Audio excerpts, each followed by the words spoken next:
décembre 2017, Paris est figé. 1 million de personnes descendent les Champs-Élysées. C'est un deuil national. Devant l'église de la Madeleine, le clan Hallyday présente un front uni. Laetitia, les petites filles, les aînés, David et Laura. Ils s'embrassent, ils pleurent ensemble. Jean-Philippe Smet, alias Johnny Hallyday, est mort. Mais ce que vous ne voyez pas, ce que personne ne sait à cet instant précis, c'est que la guerre a déjà commencé. En coulisses, une mécanique juridique brutale, silencieuse, a été enclenchée 3 ans plus tôt, dans un bureau de Los Angeles. Une mécanique conçue pour une seule chose, effacer David et Laura de l'équation financière. Pas 1 euro, pas une guitare, pas même le droit d'écouter les maquettes inachevées de leur père. L'objectif était de protéger Laetitia. Mais vous allez voir que cette stratégie, construite par des avocats californiens, va se fracasser contre un mur qu'ils avaient sous-estimé, le bon vieux code civil de Napoléon. Bienvenue sur Cache Pistache, et aujourd'hui nous allons ouvrir le capot de la machine Smet. Nous allons comprendre comment un chanteur qui se croyait américain a été rattrapé par la réalité française à cause de ses photos Instagram. Alors pour comprendre l'ampleur de ce dossier, il faut comprendre que dans le monde, 2 monstres juridiques s'affrontent. À main droite, on a le droit français. Il est bâti sur un dogme inscrit dans l'article 912 du Code civil, la réserve héréditaire. C'est un concept simple en France, vous ne possédez pas totalement votre argent à votre mort. Une part est réservée, de force, à votre sang. Si vous avez 4 enfants, comme Johnny, la loi française dit 75% du patrimoine revient obligatoirement aux enfants. Vous ne pouvez faire ce que vous voulez que des 25% restants. C'est la quotité disponible. Et en France, déshériter un enfant est impossible, sauf s'il a tenté de vous tuer. Et à ma gauche, le droit anglo-saxon, ou la common law. Aux États-Unis, la liberté est totale. Votre argent est à vous. Si vous voulez tout léguer à votre infirmière, à votre chat ou à une fondation pour sauver les loutres, et laisser vos enfants sans rien, c'est votre droit absolu. Un des outils pour faire ça s'appelle un trust chez les Américains. Imaginez le trust comme un coffre-fort. Johnny prend tous ses biens, les maisons, les Harley Davidson, les droits d'auteur, il les met dans ce coffre. Il ferme la porte et juridiquement, Johnny ne possède plus rien. C'est le trust qui possède tout. Et comme avec l'assurance vie en France, le coffre possède sa clause bénéficiaire. C'est le trust deed. Et celui de Hallyday dit « À ma mort, tout ce qu'il y a dans le coffre est pour Laetitia, rien pour les autres ».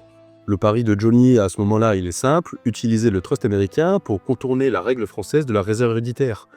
Sur le papier, c'est assez brillant, mais dans la réalité, c'est une bombe à retardement. Mais remontons le temps. Avant d'en arriver à la succession, il faut comprendre la constellation familiale Hallyday. Ce n'est pas juste une famille, ce sont 2 blocs qui se font face, 2 clans distincts. D'abord, on a le clan des aînés, David et Laura. Ils sont les visages des premières vies de Johnny Hallyday. Ce qu'il faut bien comprendre ici, c'est qu'au moment où Johnny signe ce trust, les 2 enfants sont des adultes. Ils sont artistes, ils ont leur carrière et ils sont financièrement indépendants. Et de l'autre côté, on a le clan Boudou. En 96, Johnny épouse Laetitia. Elle a 21 ans et lui 56. Beaucoup à l'époque ne parient pas sur la longévité du couple, mais ils resteront unis jusqu'au décès du chanteur en 2017, soit 21 ans de mariage.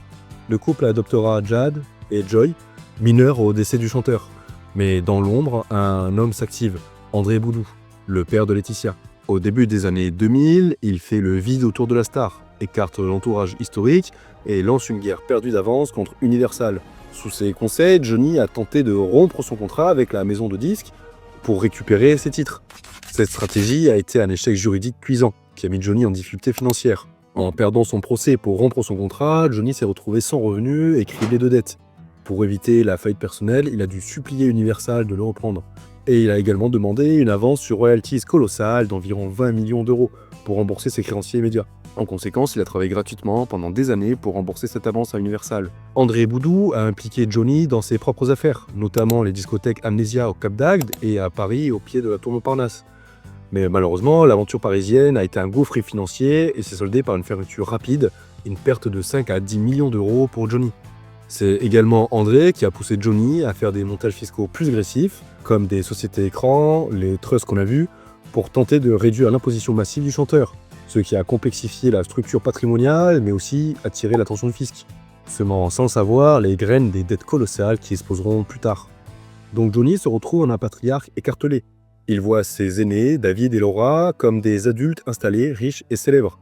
Il voit sa femme et ses filles mineures comme vulnérables. S'il meurt, qui s'occupera d'elles? Et surtout que pour lui, il a déjà donné beaucoup. Johnny estime que David et Laura ont été gâtés de son vivant. Donation de parts de maison, versement d'argent, soutien financier, Et dans la comptabilité personnelle de Johnny, la balance est à l'équilibre. Il ne pense pas les déshériter, il pense déjà avoir versé leur part, et que tout le reste revient désormais légitimement à celles qui n'ont rien. Jade et Joy, et Laetitia. Alors soyons clairs, vouloir protéger son conjoint survivant contre les enfants d'un premier lit est le réflexe le plus courant et le plus légitime en gestion de patrimoine. C'est la hantise de tout chef de famille recomposé. Je ne veux pas que ma femme se fasse mettre dehors par mes enfants. Ce sentiment est normal. Pourtant, le droit français permettait déjà de sécuriser l'avenir de Laetitia sans pour autant exclure les aînés.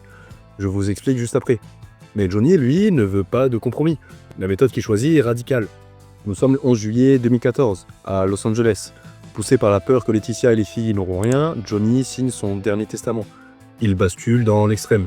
Il révoque tous les précédents et verse l'intégralité de son patrimoine dans la J.P. Smith Trust. Bénéficiaire unique, Laetitia. Et en cas de décès de Laetitia, Jade et Joy. Quant à David et Laura, exclus, rayés de la carte. Quand Johnny décède en décembre 2017, le piège se renferme. Pendant 2 mois, silence radio. Mais le scandale éclate le 12 février 2018. Laura Smet envoie une lettre ouverte à l'AFP. J'ai appris que tu aurais rédigé un testament, nous déshéritant totalement, David et moi. Je n'ai eu ni guitare, ni moto, ni même la pochette signée de la chanson Laura. Et là, l'opinion publique bascule. Mais juridiquement, Laetitia est sereine avec son testament californien. À ce moment-là, l'héritage est colossal. On retrouve dans le trust le Savannah à Marne-la-Coquette, estimé 10 à 15 millions d'euros, la Villa Jade à Saint-Barth, estimé 15 millions également, la maison de Pacific Palisades à Los Angeles à 10 millions, des voitures de luxe, des motos, des Harley Davidson évidemment, et surtout les royalties, entre 800 000 et 1 million d'euros par an. Au total, si on additionne l'immobilier et la valeur estimée des droits futurs, on parle d'un trésor de guerre estimé entre 40 et 50 millions d'euros. Laetitia pense que le trust protège tout cela. Mais les avocats de David et Laura vont trouver une faille géographique. Nous arrivons au cœur du mécanisme. Le 28 mai 2019, tout se joue au tribunal de grande instance de Nanterre. La question n'est pas morale, elle est technique. Quelle était la résidence habituelle de Jean-Philippe Smet?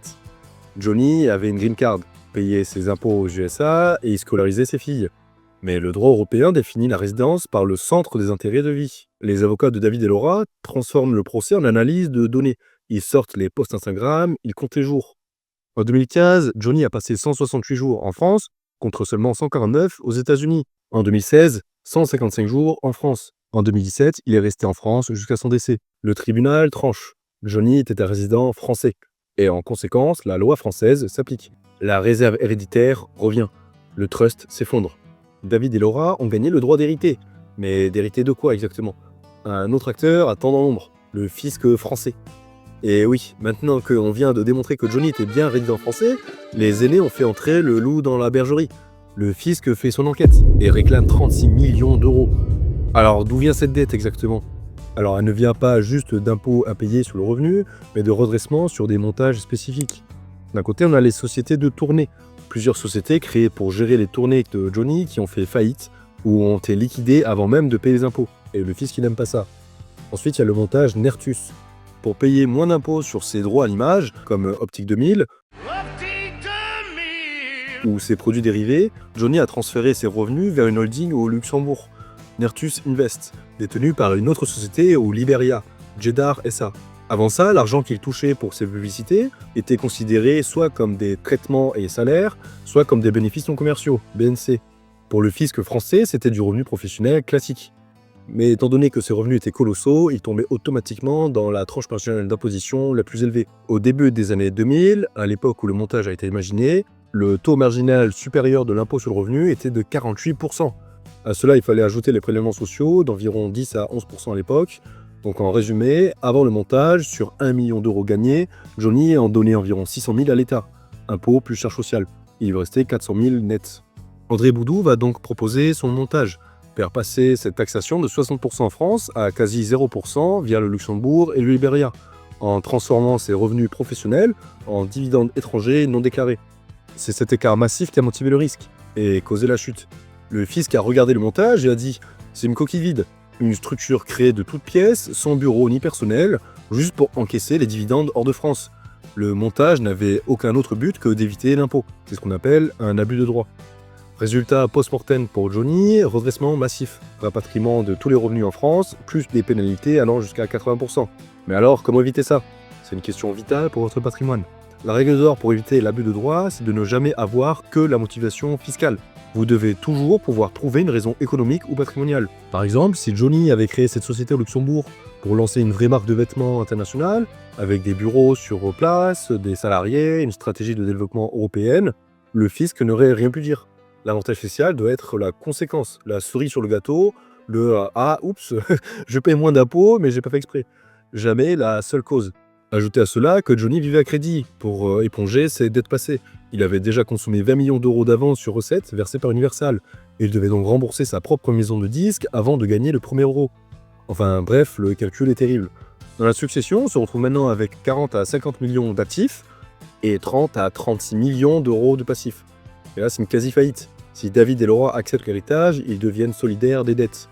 Johnny voulait protéger Laetitia, mais il a laissé seul face au fisc, avec des actifs gelés par la procédure judiciaire et un montage bancal. En juillet 2020, l'épuisement est total. Pour payer le fisc, il faut vendre. Mais pour vendre, il faut l'accord de tous. Et au final, un accord est trouvé. Laura Smets reçoit du cash, environ 2,6 millions, et des souvenirs symboliques. David Hallyday renonce à sa part financière pour ne pas payer des dettes et garde seulement son droit moral sur l'album 100%, qu'il a entièrement composé pour son père. Laetitia Hallyday garde le patrimoine immobilier et le trust. Mais c'est à elle d'assumer l'intégralité de la dette fiscale, donc jusqu'à 36 millions d'euros. Donc on le voit, cette histoire est un gâchis monumental qui aurait pu être évité. Johnny voulait protéger sa femme, c'était légitime, mais il a choisi les mauvaises armes. Alors comment aurait-il dû faire s'il avait respecté la loi française? Comme je vous le disais tout à l'heure, il existait pourtant d'autres solutions juridiques en béton pour protéger Laetitia sans déclencher la guerre qui a suivi. D'abord, la donation aux derniers vivants. Cela aurait permis à Laetitia d'avoir l'usufruit de tout le patrimoine. Elle aurait pu habiter les maisons et toucher les royalties jusqu'à sa mort. David et Laura et les petites filles auraient eu la nue propriété, donc les murs, sans pouvoir la mettre dehors. L'assurance vie, c'est le seul outil qui contourne la succession. Johnny aurait pu verser des capitaux importants à Laetitia via l'assurance vie. C'est légal tant que les primes ne sont pas manifestement exagérées. Donc on le voit, il y avait des solutions, mais il a préféré ou a été poussé à la rupture. D'autant plus que l'argument moral de Johnny, qui est j'ai déjà donné aux grands, ne tient pas juridiquement. En France, nous avons un mécanisme puissant, le rapport des donations à la succession.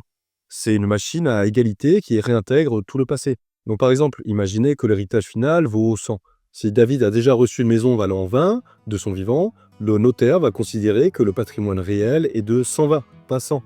Donc David devra prendre sa part sur ces 120, moins les 20 qu'il a déjà perçus. Mécaniquement, Jade et Joy, par exemple, auraient donc reçu une part beaucoup plus grosse du reste pour compenser l'avance faite à David. La donation est considérée comme une avance sur la succession. Le système s'autorégule. Johnny n'avait pas besoin de déshériter pour être équitable, la loi l'aurait faite pour lui. Mais attention, il y a une subtilité très importante que vous devez connaître si vous donnez de votre vivant. C'est la différence entre la donation simple et la donation partage. Écoutez bien parce que cet exemple peut détruire une famille. Imaginez que vous donniez 100 000 euros à votre fils aîné et 100 000 euros à votre cadet en donation simple. Donc l'aîné est prudent, il achète un petit appartement et le cadet est flambeur. Il part faire le tour du monde et dépense tout. 20 ans plus tard, à votre décès, on fait les comptes. Et là, c'est le drame. Le code civil dit qu'on doit rapporter les donations à leur valeur d'aujourd'hui, donc au jour du décès. L'appartement de l'aîné a pris de la valeur et vaut maintenant 300 000 euros. L'argent du cadet a disparu. On ne compte que la valeur nominale, 100 000 euros. Donc la masse totale à partager ici est de 400 000 euros. Chacun devrait avoir la moitié, donc 200 000 euros. En conséquence, l'aîné, qui a 300 000 euros entre les mains, donc son appartement, doit verser une soulte de 100 000 euros à son frère pour rétablir l'équilibre. Alors vous avez bien entendu, la fourmi doit payer la cigale. Celui qui a bien investi est puni pour sa réussite au profit de celui qui a tout flambé. Alors comment éviter ça? Une seule solution, c'est la donation-partage. Elle fige la valeur des biens au jour de la donation. 100 000 euros égale 100 000 euros. Point final. Si l'un devient milliardaire et l'autre cochard, le notaire ne revient pas dessus. C'est le seul moyen de garantir la paix future. Allez, on termine par 3 règles d'or que Johnny aurait dû connaître pour la succession de son patrimoine. En premier, la résidence fiscale est un fait. Instagram est la nouvelle arme du fisc. Si vous vivez comme un Français, vous mourrez sous la loi française, peu importe vos papiers. Donc faites attention aux traces que vous pouvez laisser sur Internet. Le fisc les regardera. Ensuite, méfiez-vous de l'abus de droit. C'est l'arme fatale du fisc. La frontière est fine mais cruciale. Vous avez le droit d'être habile, mais vous n'avez pas le droit d'être fictif. Tout montage juridique ou fiscal doit impérativement reposer sur il vaut mieux plusieurs, justifications économiques ou patrimoniales réelles, et autres que la simple économie d'impôts. Si le fisc démontre que votre montage a été fait dans le but exclusif d'éluder l'impôt, sans substance réelle derrière, vous vous exposez non seulement au redressement, mais à des pénalités majorées jusqu'à 80%. Et enfin, avoir une vraie stratégie et en discuter avec des pros et ses proches est primordial. En voulant tout verrouiller via un trust agressif, Johnny a provoqué exactement ce qu'il voulait éviter, la guerre civile dans sa famille et la dilapidation de ses biens par le fisc.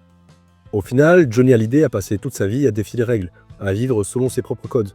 Mais Jean-Philippe Smet est mort en rentrant dans les clous. On ne choisit pas ses héritiers comme on choisit ses musiciens, et on négocie difficilement avec le fisc. Même les légendes finissent par s'incliner devant le code civil de Napoléon. Allez, c'était Cache Pistache, merci d'avoir suivi cette vidéo jusqu'au bout, n'hésitez pas à vous abonner et à laisser un like, ça m'aide énormément. Salut!